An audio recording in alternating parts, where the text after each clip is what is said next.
Alright, well, this was way sooner than I thought it was. It's done already. This is a 45-piece snap-together model that is just incredible in every single way. I had probably the most fun building this. I've never done a tractor before in my life. And if you see this kit, even though the price might be a little bit steep, I say pick it up. It's a great model, and you'll have a good time with it, because you might be saying, it's a snap-together model. Snap-togethers aren't cool, even though I would disagree wholeheartedly. The general consensus is that snap-together models aren't real models for some reason. Don't know why. This kit manages to be very complex despite its very simplistic instructions and very simplistic design. In terms of painting, you have to do a lot of taping and masking and a whole bunch of different things. And it's just a really good kit. Like, it's very well designed. Everything snaps together well.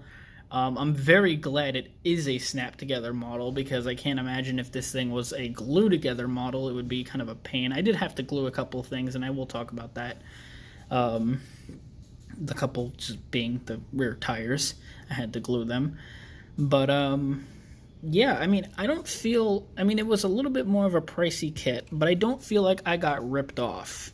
I don't feel like, I spent, how much this kit is, wherever you find it, and I got ripped off. It's big. Like, it's a big model. And I'll bring in this. I just got this in the mail today to show you just how big this thing is.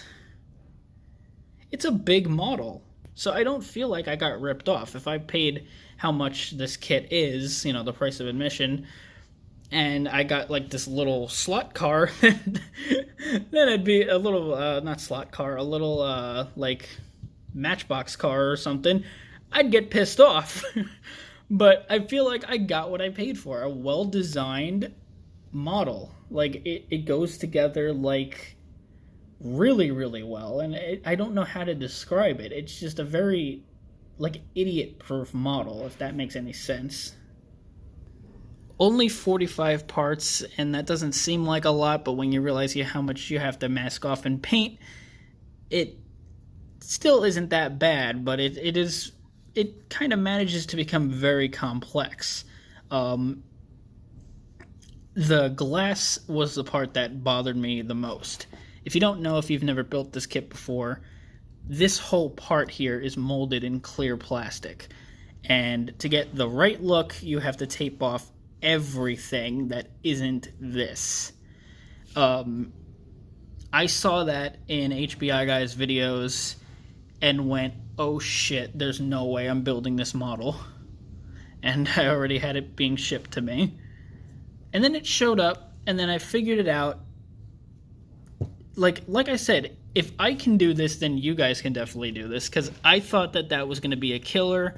I'm like, oh shit, I'm probably going to have to hand paint it. There's no way I'm going to be able to spray it.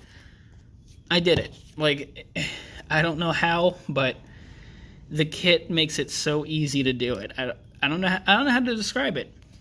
And what other snap-together kit do you know that lets you have suspension travel like this? And the wheels will turn. I don't want to do it on camera because I'm just way too nervous about that, but they do turn. That's really, really cool. And, wait for it, boom, the cab opens. How cool is that? So again, worth the price of admission alone. If this was where nothing opened and nothing moved, I might feel a little bit more angry, but the way that this kit is, it's amazing. Really, really amazing. I enjoyed this kit so much. I did the faded paint technique again with the top of it. Kind of hard to see, but I did that with, again, red acrylic paint. The tractor is painted with Krylon Banner Red, it's called. And I just dry brushed that up top to make it look like the paint is fading. I did that over there as well, all on top of the raised areas, on the flat spots where I think that it would be sitting in the sun, and it's just gonna take the shine right out of it. I did weather the top, but it doesn't look that great. Just a bunch of different paints up there, but yeah, whatever. I think it's fine for what it is. I used mostly craft paints when weathering this again, and I do say mostly because there are some things that I did throw in there that are not really craft paints. For weathering this, I used Citadel Typhus Corrosion after painting it gray. Then I used some black acrylic paint, and it was like a semi-gloss black. And for some reason, it was super watery and everything, so I just ran it down like it was a wash and just did it all over there. For some reason, it does not want to focus. Come on, camera. You can just see just how dirty that looks. The engine is all done up with Citadel washes.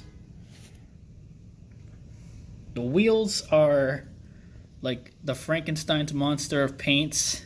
I use so many different combinations of paints, and the wheels were done a lot with, very heavy with Citadel Typhus Corrosion there, to give them the effect that they are very rusty and worn, but this tractor is still being used.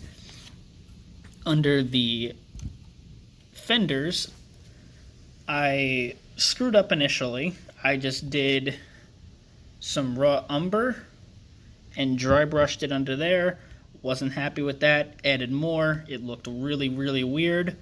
So I just stuffed in a whole bunch of Mud and Grass by Vallejo, and that just makes it look so much better. Looks way more natural in there now. And I wound up just having fun with that and putting it on the steps, some on the fenders here, and just made it look like this tractor's very, very dirty. Again, if it's not dirty, then they're probably not working. Or maybe it's brand new, and I didn't really want to do that.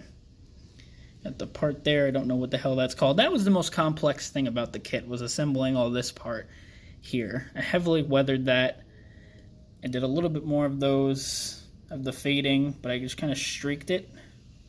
I don't know, I thought it made it look different. There's the license plate there. I'm assuming that's the gas cap, and I just kind of weathered it. I've never seen a Massey Ferguson in my life, and I probably never will, being in New York. There's no way. There would never be one of these here. But it looks cool. I mean, I would definitely be excited to see one, since I built one pretty much. Well, I built a model of one. I'd be pretty excited to see a real one. You got the dashboard, which is very nicely detailed with some... It's just one big decal, but it's so detailed and so intricate. It looks amazing. I absolutely love it. I kept it clean because you probably don't want to, have that covered in dirt and everything when you're running on your tractor. So maybe it gets wiped down every single day when they're driving. Maybe the steering wheel, because the steering wheel isn't that weathered either. I just thought that it wouldn't be. It just didn't make sense.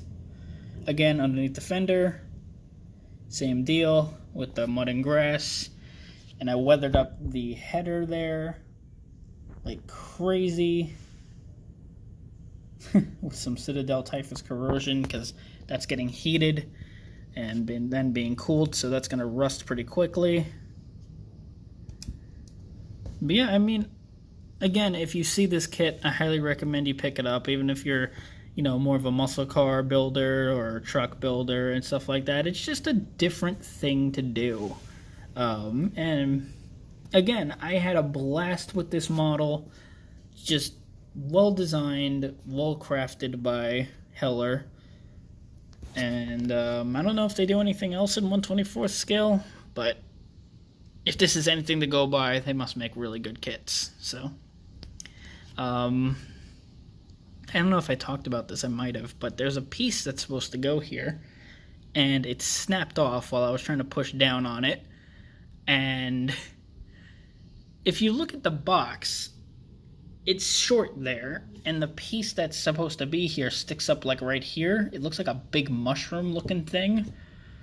So I just left it off because it resembles the box a little bit better now. But yeah, that's the Massey Ferguson. Again, phenomenal model. Highly recommend that you pick it up. And yeah, let me know what you guys think down in the comments. Would you consider building something like this, or hell no? So I'll see you guys next time, and tell me what you think.